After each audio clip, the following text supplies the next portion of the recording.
शिवाय सम्मानीय एमएलए साहब ग्राम पंचायत जिलो। सबसे पहले तो मैं मंच का और सम्मान के बैठे हुए आप सबका हार्दिक अभिनंदन जोहार करता हूँ, आपके चरणों में नमन करता हूँ। जय जवान। आज हमारे जय कृष्ण जी पटेल, जिनका निशान लूटने गेडू है, इसके उनके समर्थन में हम आपके बीच में हैं। उनको भारी मतों से जिता रहे हैं, ये भी बात सही है। मैं आपको थोड़ा सा भारत आदिवासी पार्टी हमें क्या जरूरत पड़ गई और क्यों भारत आदिवासी पार्टी के साथ में हम सबको जुड़ना है, मैं ये दिखाना चाहता हूं कि ये जो हमारे जो हक अधिकार थे, हमारे पूर्वजों ने लड़ झगड़ के 1874 में लिए हैं, इसमें कोई दो राय नहीं। लेकिन आजादी के पहले जब मानकट कांड हुआ और 1507 आदिवासी हमारे मारे गए, कौन थे वो मारने वाले? उनको क्यों मारना पड़ा? क्या कारण थे उनके मारने के पीछे? और फिर हमारा उस वक्त का जो आंदोलन था, हमारा भील राज का था, हमारा भील प्रदेश का था, हमारा आदिवासी राज का था, ये सपना अभी भी अधूरा है भाइयों। उसके साथ साथ आप देख लीजिए, खरसावा में 1 जनवरी 1948 आजाद होने के 1 साल बाद वहां गोलीकांड हुआ, उसमें 30,000 आदिवासी मारे गए। क्या था ऐसा? क्यों मारने पड़े आदिवासियों को? और जो गृह मंत्री था, जो ये गुजरात के भी मोदी और एक दूसरे हैं जो ठगाए हुए हैं, उनके वहां का क्या नाम था उसका? अमित शाह और नरेंद्र मोदी तो है ही, लेकिन उस वक्त गोलीकांड करने वाले जो तत्कालीन गृह मंत्री थे वल्लभ भाई पटेल, जिन्होंने हमारे आदिवासियों को मारा था।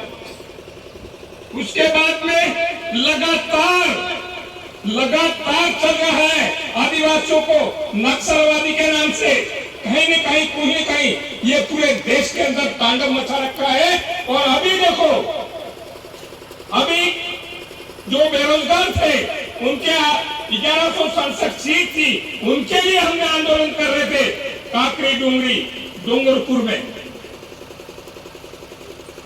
वहां आंदोलन कर रहे थे। भाई हम देश आजाद हुआ तो आंदोलन कर ही सकते हैं, उसके पहले हो गया वो हो गया जो घटनाक्रम करने वाले थे।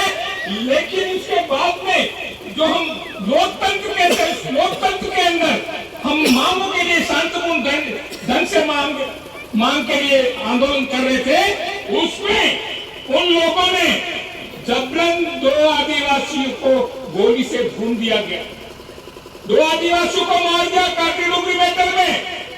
और आपने देखा होगा वो जो मारने वाले अधिकारी थे, एसपी डूंगरपुर और एक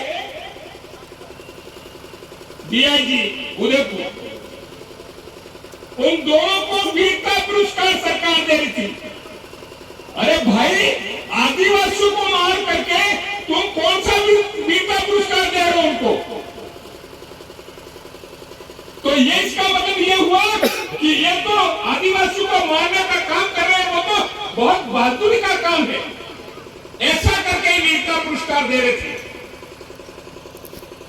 फिर आपने देखा होगा आदिवासियों के साथ में जगह जगह अत्याचार हो रहे, मारे जा रहे हैं, इसके बाद में उनके कोई न्याय नहीं मिल रहा है, चाहे सिरोही का हो, चाहे वो उदयपुर की जो हमारी बेटी के साथ में जो बलात्कार हुआ, 9 साल की बेटी थी, उसका हो, चाहे हमारे मणिपुर में राज्यपाल आदिवासी है, देश की राष्ट्रपति आदिवासी है, बाकी भाजपा सरकार ने हमारी मां बहनों को साथ में नंगा नाच खेला उन्होंने। उनको निर्ग्रस्त करके उनका जुलूस निकाला। ये जो कर रहे हैं वो क्यों ऐसा हो रहा, मैं ये जानना चाहता हूं। मैं बताना चाहता हूं आपको, ये जो कर रहे हैं उसके पीछे कारण जो है कि आज तक तो हमारे देश में हमारी कोई पार्टी नहीं थी, आदिवासियों की कोई पार्टी नहीं थी। उन लोगों ने पार्टियां बनाई थी और हम जुड़ गए थे। यदि देश के वास्तव में ये जो 1874 में जो हमको हक अधिकार मिले, हमको उस वक्त 91 और 92 के अंदर जो हमको आरक्षण मिला, उस आरक्षण के तहत हमारी जो 5वीं अनुसूची, 6वीं अनुसूची, वो उसके तहत हमको जो हक अधिकार थे, हमको आरक्षण थे। और अभी सभी सुप्रीम कोर्ट ने जो 11 जनवरी जो फैसला किया सुप्रीम कोर्ट ने कि इस देश का 8% आदिवासी इस देश का मालिक है। जब 8% आदिवासी इस देश का मालिक है, लेकिन आज तक जो पार्टियों में हमारे लोग गुलामगिरी कर रहे थे, उन लोगों ने कभी नहीं बताया हमको कि सुप्रीम कोर्ट ने इस तरह का कोई फैसला किया है। एक फैसला समता जजमेंट का हो रहा है। इस समता जजमेंट में यह बोला गया है कि एक इंच जमीन न तो केंद्र सरकार की है, न राज्य सरकार की एक इंच जमीन है, और न ही कलेक्टर या किसी संस्था की, और न ही किसी गैर आदिवासियों की है। एक इंच जमीन नहीं है। जब एक इंच जमीन नहीं है तो वो है कैसे फिर यहाँ पे? अब ये देखना सवाल है। अब सवाल ये है कि अब इनको मालूम पड़ गया है, जब सुप्रीम कोर्ट ने जजमेंट किया कि देश का 8% आदिवासी मालिक है, जब हमारे पास में जमीन ही नहीं है, जमीन आदिवासियों की है, जमीन का जो खरीद है जमीन के अंदर वो सब आदिवासियों का है, तो ये जो सवाल पैदा हो रहा है वो इस वजह से हो रहा है कि जब तक इस देश का मालिक है उस मालिक को खत्म नहीं करते हैं, तब तक मालिक बन नहीं सकता है। इसलिए जो महानदी में जुड़े हुए हैं उसका कारण ये है कि देश के मालिकों को उनको खत्म करना है, तभी वो मालिक बन सकते हैं। इस वजह से क्या हुआ आपको मालूम होगा, क्या 1977 में इमरजेंसी लागू किया तो हमारे भाइयों को जबरदस्ती का ऑपरेशन कर रहे थे कि नहीं कर रहे थे? कर रहे थे। क्यों जबरदस्ती ऑपरेशन कर रहे थे? क्या कारण था? अभी वो तो इंदिरा गांधी ने वो किया, फिर भी उसको सबक भी लग गया। फिर देखो अभी कोरोना काल आया, उस कोरोना काल में कोरोना के नाम से हमको क्या लगाया गया?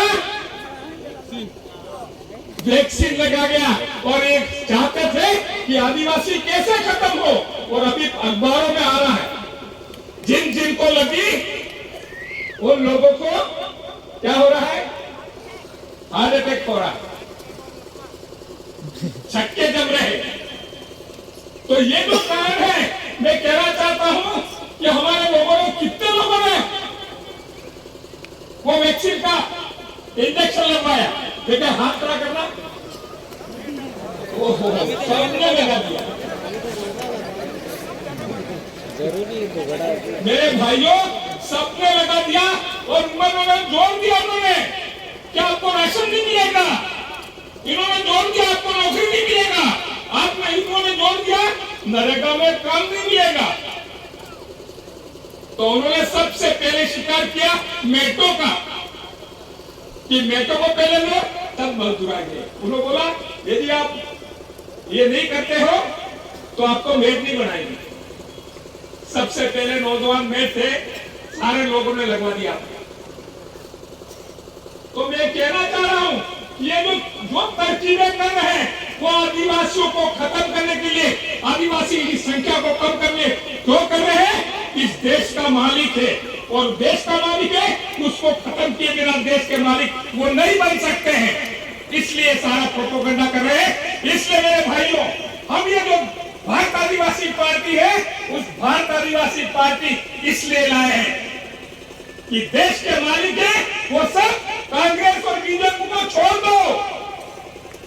अभी मैं खुशी हो रहा था मैं कि सारे कांग्रेस बीजेपी, बीटीपी सारे लोग हमारे में जुड़ रहे हैं। लेकिन मेरे भाइयों, ये तो मैं धन्यवाद देना चाहता हूं, लेकिन ये जो महेंद्र मालवीय है वो भी आने वाला है। वो गुलाम आएंगे, लेकिन गुलामों को लास्ट में रखना है, नहीं आने देना है। क्योंकि 75-76 साल तक गुलामी करी है, ऐसे हरामियों को सजा मिलनी चाहिए। लेकिन मैं देख रहा हूं कि आप सजा तो 25 तारीख को दे ही देने वाले हैं। ये बड़ी खुशी की बात है। और उसमें हमारे जय कृष्ण जी पटेल है, वो हमारे, मैं तो कह रहा हूं क्योंकि राजस्थान में वोट सीट मांगी हो रहा है, तो निश्चित रूप से ये भारी मतों से सबसे ज्यादा ऐसा सब आपके मंशा और आपकी दिमाग से मुझे लगा है। तो मैं आपको मांग करना चाहता हूं कि भारत आदिवासी पार्टी है, वो आदिवासियों की केवल और केवल नहीं है, ये हमारा हक अधिकार की बात है, हमारे जो सुप्रीम कोर्ट का जजमेंट है उसकी बात है। हम चाहते हैं सारे एससी के लोग आ जाए, इसमें सारे ओबीसी के लोग आ जाए, और जनरल में भी ईमानदार लोग हैं वो भी आ जाए सब। क्योंकि आप यही मैं कहना चाहता हूं कि आपकी इस भारत आदिवासी पार्टी है, वो ही आपकी सुरक्षा दे सकती है। मालिक ही देश को सुरक्षित रख सकता है, बाकी नहीं रह सकते। इसलिए मैं कहना चाहता हूं कि एक बात समझ लीजिए, क्योंकि समय कम है, मैं फिर भी, लेकिन मुझे ऐसा हो रहा है कि मुझे थोड़ा बहुत बोल दो। तो मेरे भाइयों, सबसे बड़ी बात यह है कि आज ये जो पार्टियां बनी हैं, कांग्रेस हो के बीजेपी हो के जो भी हो, मैंने भी बहुत सारी पार्टियों में देखा जा जाता, हमने तो अब पढ़ा है भारत आदिवासी पार्टी को, लेकिन उसके पहले देखा उनका उन सारी पार्टियों की चोटियां ब्राह्मणों ने पकड़ रखी है। या कोई ब्राह्मण हो तो माफ कर देना, लेकिन कांग्रेस हो तो भी चोटी उसके पास, बीजेपी हो तो भी चोटी उसके पास, कम्युनिस्ट पार्टी हो तो भी चोटी उसके पास, बाप हो आप हो तो भी चोटी उसके पास। लेकिन बाप ही ऐसा है जो केवल आदिवासियों के हाथों में चोटी है। इसलिए मैं कहना चाहता हूं कि भारत आदिवासी पार्टी है, उसका हाईकमान नहीं है, उसका वो ब्राह्मणों बड़ा, इसे हाईकमान जरूरी है उनके बीच में, जो बिना मेहनत वाले हाईकमान में होते। तो हमारा जो भारत आदिवासी पार्टी है वो जादव है, संरक्षण भी जादव करती है और इलेक्शन भी जादव करती है। तो आप तय करते हो, इसका मतलब आप उम्मीदवार कौन होगा वो तय आप करते हो। तो हाईकमान कौन हुआ? आप हाईकमान हुए। अब आपने जय कृष्ण जी को टिकट दिया है, अब जय कृष्ण जी जीतेंगे कि आप जीतोगे? हम जीतेंगे। आप जीतोगे। इसका मतलब आपको, आप जीत रहे हो तो आप अपने लिए रात दिन एक कर दो, क्योंकि वो अपने आप में सेलेक्ट ही आप किया है, आमरा से आपने तय किया है, तो उनको जिताने की आप सबकी जिम्मेदारी है। इसलिए मैं आप सबको बोलना चाहता हूँ, ये जो कांग्रेस के लोग हैं, जो गुलाम हैं, जो हमारे पूर्वज थे, जिनका बलिदान आज तक हुआ है, उनका एक एक का हिसाब लेना है, उनका बदला लेना है। बदला लेना नहीं लेना है, लेना है, लेना है तो लेना है तो पूरे भारी बहुमत से एक एक वोट गिन करके जय कृष्ण जी पटेल निर्दूत है, इस पे देना है अपन को, बोल कर दो। और ये जीत हासिल करनी है। हाथ खड़े करो, कौन तैयार है? ये हाथ खड़े करे हो तो सांगा सूर्या है, वो साक्षी है, गलत मत करना। इसलिए मैं आपसे निवेदन करने आया हूं। एक बार मैं एक बैठक में पहले आया था और फिर दोबारा ये आया हूं, इसलिए आया हूं कि आप लोगों का जज्बा देखा, हमको यहाँ तक खींच के ले आया। हम चाहते हैं हमको भी वो खुशनुमा जाना है यूं, लेकिन फिर भी हमको ऐसा हो रहा है कि आपके दर्शन हम कर जाएंगे। इसलिए भाइयों, मैं चाहता हूं आपसे कि आपकी जो तादाद है ये बहुमत है, वो बहुमत ऐसे गुलामों को जो आज तक कांग्रेस बीजेपी थे जो कर रहे थे, एक है हम मानते नहीं थे, हमारे दिल में नहीं उतरता था, लेकिन डूंगरपुर जिले में आपने देख लिया कमल कांग्रेस दोनों साथ सो गए। तभी हुआ जिला प्रमुख बनाया किसका, बीजेपी का, जिसके 8 जिला परिषद सदस्य थे, 6 कांग्रेस के थे, दोनों ने मिलकर के जिला प्रमुख बना दिया। आज तक कोई झगड़ा नहीं। तो मेरे भाइयों, मैं तो आपको ये कह रहा हूं कि राजस्थान में कहीं वसुंधरा और अशोक गहलोत कहीं ऐसा नहीं करना है। ये जो देख रहे हैं आप, जो जलवा देख रहे हैं, वो जा रहा है उन तक। ये जोहार का जलवा है, वो जा रहा है वहां तक। और यदि ऐसा हो गया तो निश्चित रूप से भारत के आदिवासियों की, देश के मालिकों की जीत हो जाएगी। अब ये जोहार का जो घुटना है वो पूरे देश में जाने वाला, आप मत समझना, पर राजस्थान की, दक्षिण राजस्थान है, उसकी जिम्मेदारी है कि हम देश के आदिवासियों को क्या संदेश दे रहे हैं। आप समझ लीजिए, पूरे देश के आदिवासी इस जज्बे को सलाम कर रहे हैं। और यदि ऐसा कर दिया तो आप देख लेना, नरेंद्र मोदी को भी सोचना पड़ेगा, या तो वो हमको 5वीं अनुसूची, 6वीं अनुसूची और जो हमारे हक अधिकार है, सुप्रीम कोर्ट ने जो फैसले किए हैं वो सारे लागू कर देगा। लागू नहीं करेगा, लागू करेगा तो उसको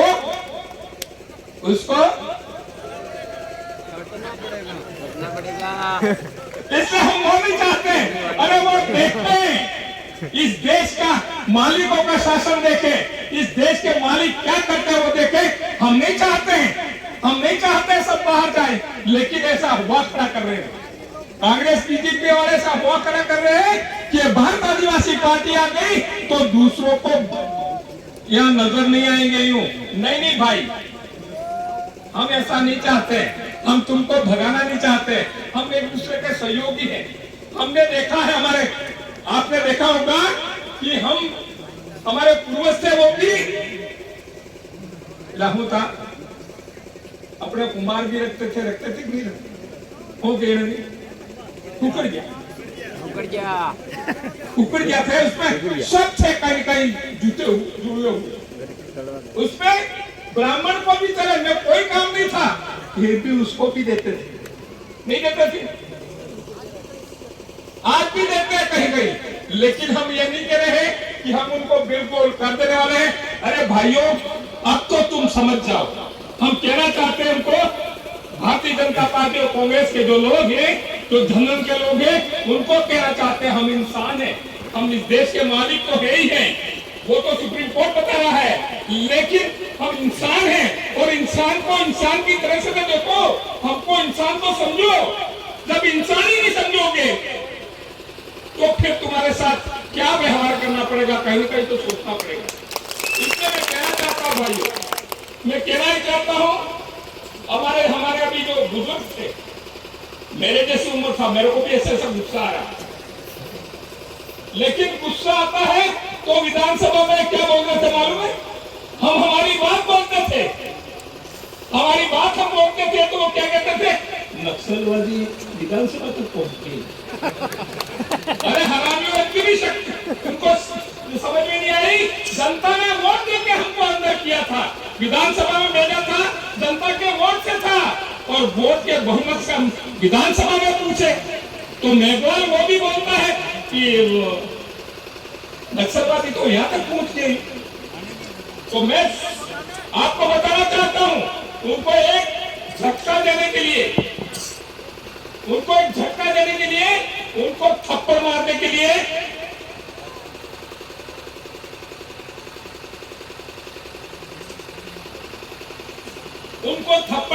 का जबरदस्त, क्योंकि हम पहले मुकाबला जब हमारे 1507 आदिवासियों को मारा गया, हमारे पास कुछ नहीं था, हम मुकाबला करते तो क्या किससे करते? तीर कमान से हो सकता है, गठबंधन से हो सकता, नहीं हो सकता।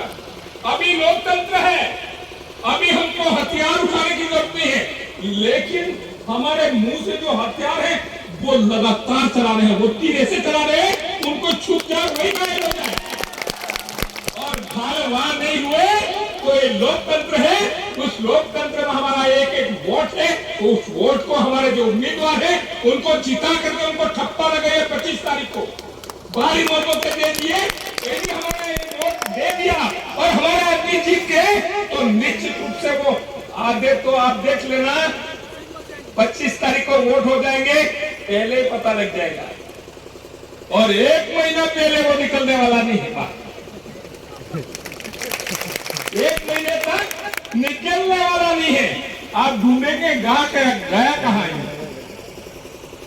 तो मैं ये कहना चाहता हूं आपको कि ये ताकत हमारे लोकतंत्र के अंदर है, ये हमका अधिकार है। हम एक वोट से सरकार को बदल सकते हैं। ये जो ताकत थी उस ताकत को पहचान करके हमने इस्तेमाल कर दिया तो निश्चित रूप से आने वाला कल है वो हम देश के मालिकों का जबरदस्त रहेगा, और सुप्रीम कोर्ट के जजमेंट जो देखे वो लागू करेंगे और लागू होंगे, उसमें कोई दो राय नहीं है। इसलिए मैं कहना चाहता हूं भाइयों कि आप जो हमें ये अभी देखो यार बांसुरा के अंदर 73 का ये 73 वाली बात क्योंकि आरक्षण वाली बात इसलिए मैं बोल ही देता हूं। वैसे हमको 43 पे रोक रखा है,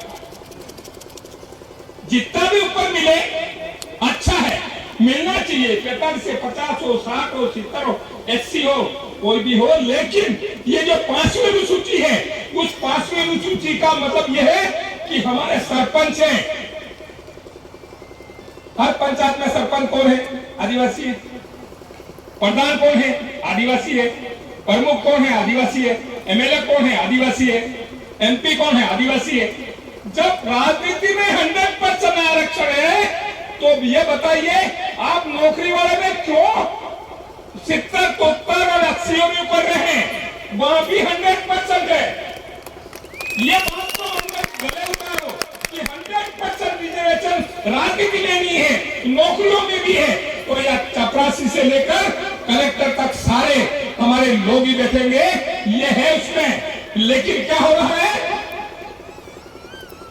मैं समझ गया हूं, मेरे वैसे भी, लेकिन मैं ये कहना चाहता था कि जो चपरासी जो 5वीं अनुसूची है उसमें चपरासी से लेकर कलेक्टर तक हमारे आगे आदमी होना चाहिए, वो होंगे। इसलिए वो कह रहे क्या कह रहे हैं, ये 5वीं अनुसूची तो 5वीं पास वाले को लगाना चाहते हैं। अरे हरामियों, 5वीं पास वाले की बात नहीं है। यदि 5वीं पास वाला भी लगेगा तो डिग्री वाला बीएड में जो डिग्री करते वो रहेंगे बाकी का। इसलिए हम कहना चाहते हैं कि ये जो आरक्षण की जो व्यवस्था है उसको पूरी तरह से लागू करना चाहिए। हमारे जो साथी जीत के जाने वाले हैं वो टीएससी पे कब्जा करेंगे, और टीएससी पे जैसे ही होगा तो राजस्थान की बहुत जल्दी हमारे पॉजिटिव जो संदेश वो मिलना शुरू हो जाएंगे। और अभी आने वाले समय में केंद्र में भी हमारे एमपी बनेंगे तो निश्चित रूप से देश के कानून में हमारा जबरदस्त रोल रहेगा। इसलिए पूरे देश के आदिवासियों से आह्वान है कि आप लोग इस भारत आदिवासी पार्टी में आइए, जुड़ जाइए और सदस्य बन जाइए। और अब दोबारा में कांग्रेस में अभी भी लगे हुए लोग हैं, बीजेपी में अभी भी हैं, दूसरी पार्टियों के जो अभी भी लोग हैं, वो मौका है, ये मौका, उस मौके में आप सब आ जाइए। यही मेरा आह्वान करके मेरी बात खत्म करता है। जय जवाहर, धन्यवाद। अब थोड़ा सा मैं नारा बोल देता हूँ।